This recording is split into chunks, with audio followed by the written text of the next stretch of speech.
good day everybody. Welcome at home with Arla and Pastry Alliance of the Philippines. Today I'm going to bake for you a very nice bread. Very cheesy and definitely very delicious. I call it cheesy, rustic, pull-apart bread. These are the ingredients for the recipe. We need to have all-purpose flour. You can also use bread flour for that matter. You need water and yeast, instant dry yeast. You just need to put this in the mixer like so. And then put the yeast right in. And then use the mixer using the hook attachment.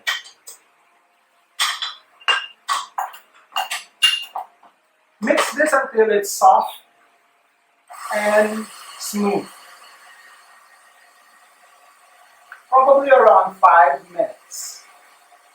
After 5 minutes of mixing, you'll have something like this. A dough that would be something like this.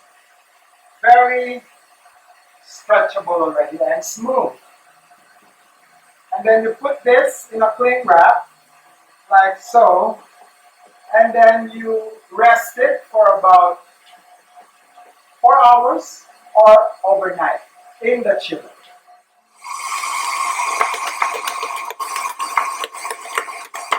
After mixing the biga and having it rested for 4 hours or overnight in the chiller, we now are going to mix the final dough. The final dough, you need water. You put it in the mixer. And then, I am going to use a very unique ingredient for this bread. This ingredient will make your bread very delicious and cheesy. This is Arla. Arla cheesy spread. It's available in 3 sizes. You have the small one, the medium one, and the large one. Okay? These are available in your supermarket and in our retail shops as well. So, we put in our cheesy spread together with the water inside. Just like so. You have to make sure you get all of the goodness and put it in your mixer. You don't want to waste a bit. Okay, set everything aside. Put your yeast right in. Put your salt right in as well. And then you mix it so that the cheesy spread will dissolve in the water for easy mixing later on. And then you get your biga, cut it into small pieces like this, and then include that piece by piece into your mixture in the mixer. Just like so. Now the biga will give your bread a nice tangy taste to your bread later on. This is the secret of the rustic bread, and it will give also your bread its characteristic crunch and crusty layer or the crustiness of the top later on. Okay. So having done that, we now move on and put in our bread. Put it right in the mixer, and then using again your hook attachment, you mix your dough until you develop the gluten. We do a window pane test also later.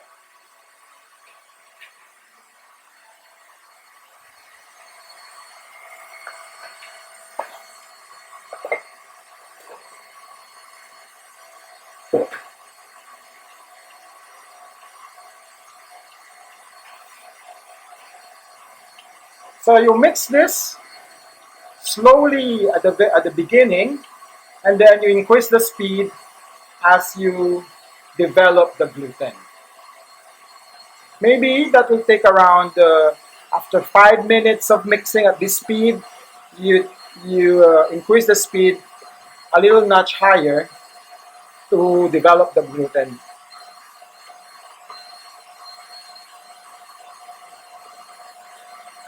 Now the dough has been mixing for several minutes now. Basically, we mixed it for almost 10 minutes. And I think the gluten is already developed. So we can now wet your hands so it's easier to handle the dough. Put it in a bowl. The bowl has a little bit of flour in it. And then we ball it right in the bowl. It doesn't really stick to my fingers just because I have wet the hands. Even wet it again. And then you form this into a ball.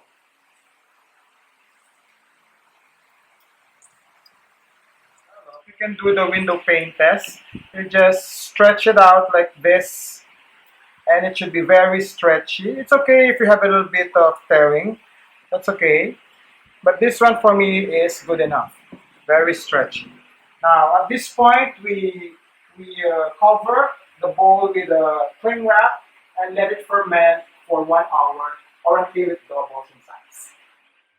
After an hour of fermentation, the dough has risen already. So what we do is go on with the second step. The next step, is the shaping.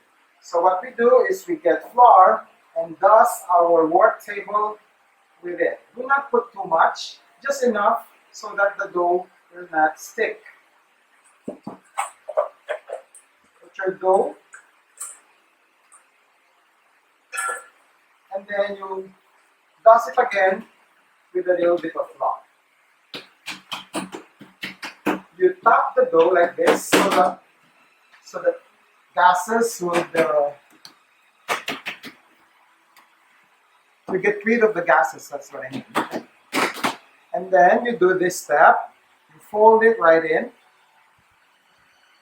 like so, like that, and roll it. So that is just the initial step.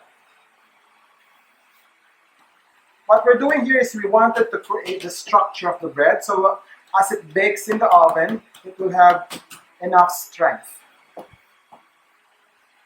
you do is the smooth side, again, smooth side down, and then you stretch the sides like so.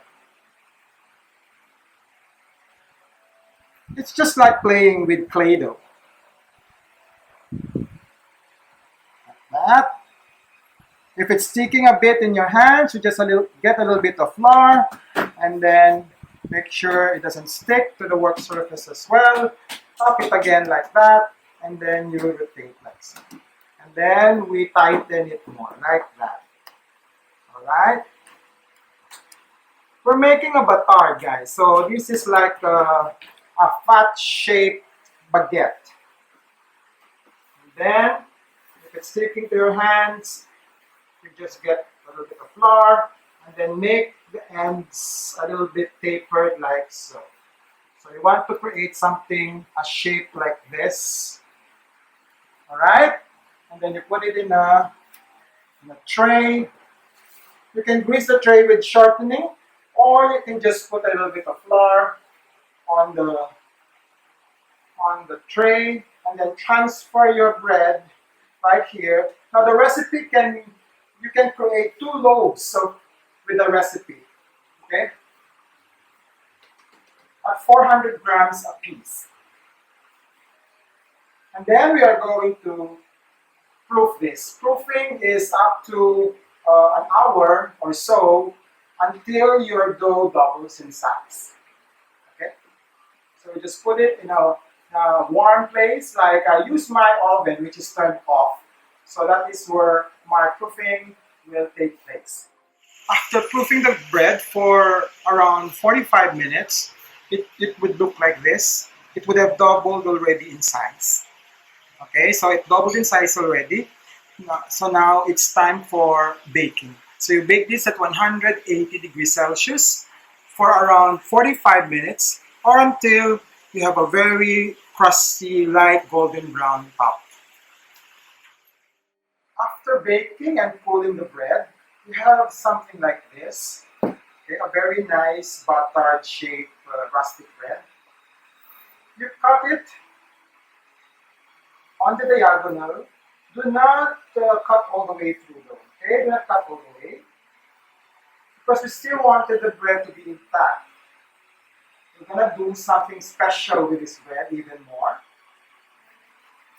So you cut the bread like so, diagonally.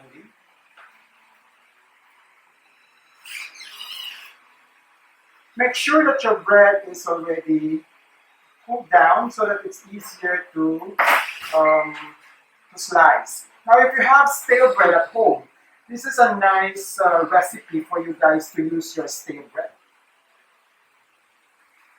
And then you do it again on the other side, cutting it again on the diagonal, creating this crisscross pattern in your bread. Again, make sure you do not cut it all the way through.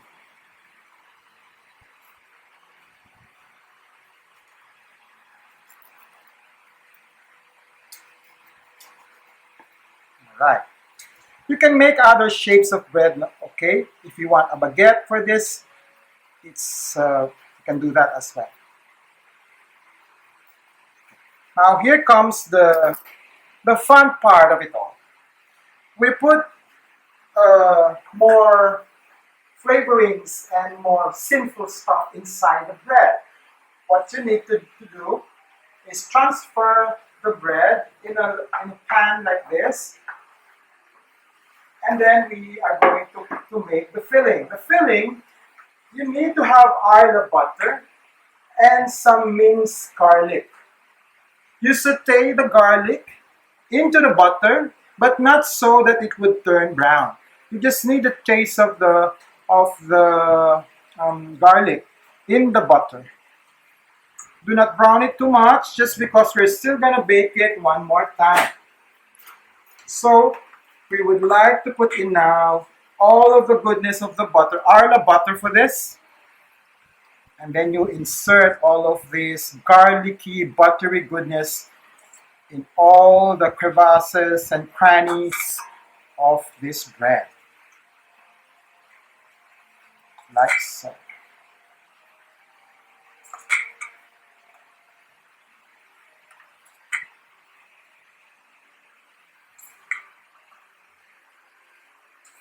Okay? I'm sure you can follow because this is a very easy recipe.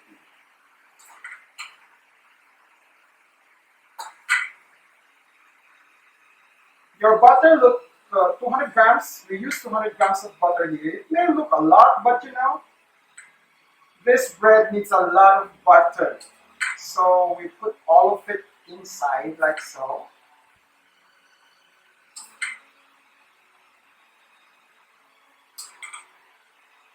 Make sure all of the areas would have butter and garlic in it. You can also brush or use a brush or you use a spoon for this. Make sure you put also on top, just like so.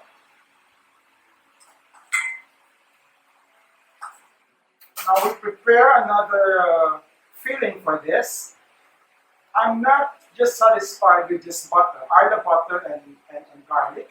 We can even make it a little bit more luxurious, more decadent, okay? By putting in another cheesy spread. You put it in your bowl, just like so. Maybe half of the butter. Or it depends on how much cheesy you want your filling. Then, to make it more cheesy, I'm going to use our Arla cheddar cheese. We call this red cheddar cheese. Grated, I already grated it. I'll put in a lot. And then to make it even more cheesier, we're we're gonna put in Arla mozzarella cheese to give you that stretchiness and cheesiness even more. And I'll flavor it. You can flavor this with either dried parsley, but I like it with a little bit of dried paprika, sweet dried paprika, because it imparts a smoky taste to the mix. This is optional. You can use whatever dried herbs and spices you have in your pantry. Okay. You make a paste out of this, just like so. If you think it's too thick, you can add in more of the Arla cheesy spread. Oh my, it's looking so delicious right now, even without the bread. I can use this as my spread for any toast I would have. Like probably I can put it on top of a biscuit or a cracker, and I can serve this already for parties or probably during meetings. Okay, nice one. Okay, I'll put more because I think it needs a little bit more of. It's too thick, so I'm going to adjust it with this Arla cheesy spread. Yeah, okay. Now I like it better this way. And then we are going to transfer this in a piping bag.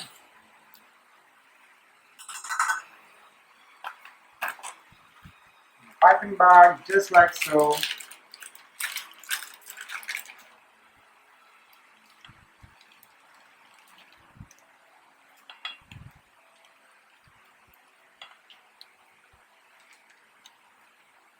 Okay, and then we cut this. Right.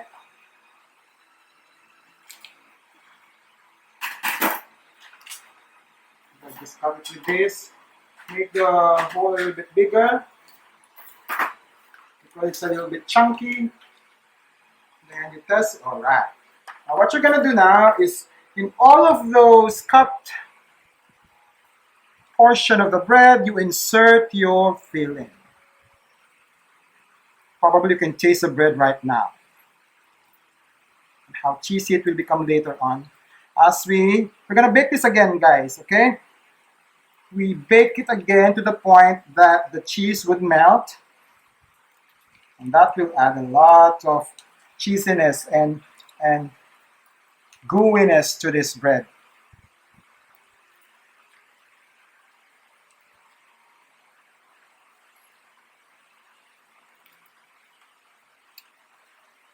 Like so. I would probably put more of it. When it comes to cheese, for me, nothing is too much. And I know a lot of Filipinos love cheesy bread as well. Now the recipe I provided you is enough for one bread. Or if you want it a little bit, not too much, you can actually put a little bit less. But then it's me, so I put in a lot more. Okay. After putting in all your cheesy filling, it wouldn't hurt if you put a little bit more of the mozzarella cheese on top, because this will create that melting moments on top of your bread later on. Just a little bit, just so it would melt nicely on top of your bread. And then if you have dried parsley or any of those dried herbs you have, you can put it there. But I don't have that right now. I only have Spanish paprika, so I put a little bit more of Spanish paprika just on top, just a touch of it, just so. And then we bake this at 160 degrees Celsius up until the cheese melts, and that's it. Okay. So right after baking, the pull-apart bread would look like this. See, the cheese would have melted already. It's already melted.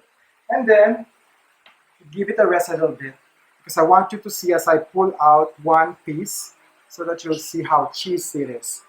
Look at that. Isn't that fantastic?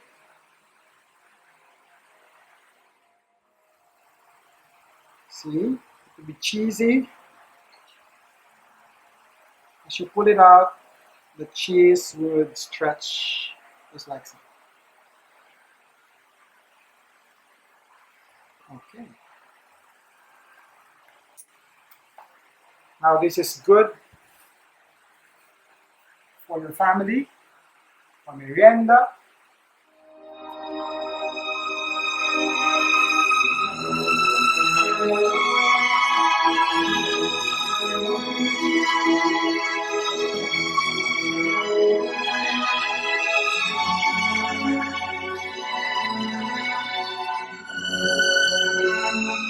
So that ends my baking demo at my home for Arla and Pastry Alliance of the Philippines.